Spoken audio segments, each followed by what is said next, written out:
ಅಮ್ಮ ತಾಯಿ, ಯಾರು ತಾಯಿ ನೀವು? ಅಯ್ಯ, ನಾನು ದಶರಥ ಚಕ್ರವರ್ತಿಯ ಸೊಸೆ, ಶ್ರೀರಾಮಚಂದ್ರನ ಧರ್ಮಪತ್ನಿ. ನನ್ನ ಹೆಸರು ಸೀತೆ.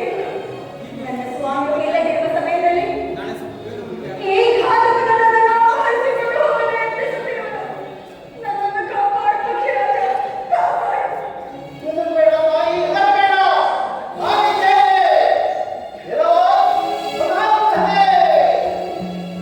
ಶ್ರೀರಾಮಚಂದ್ರನು ಇಲ್ಲದ ವೇಳೆಯಲ್ಲಿ ಸೀತಾಮಾತೆಯನ್ನು ಅಪಹರಿಸಿಕೊಂಡು ಹೋಗಿದ್ದ ಮಹಾತ್ಮ. ಯಾರು ನೀನು? ಎಲ್ಲವೂ ಮುಗಿಯಂತೆ. ಮೊದಲು ನೀನಾರೆಂಬುದನ್ನು ತಿಳಿಸು. ಎಲ್ಲವೂ ಹಾಗಲೇ ಮೊದಲು ನೀನಾರೆಂಬುದನ್ನು ತಿಳಿಸು. ನಾನು ಲಂಕಾಧೀಶ್ವರ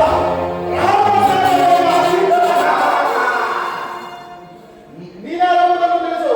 ನನ್ನ ಹೆಸರು ಕೇಳಿದರೆ ಹೆದರಬೇಡ.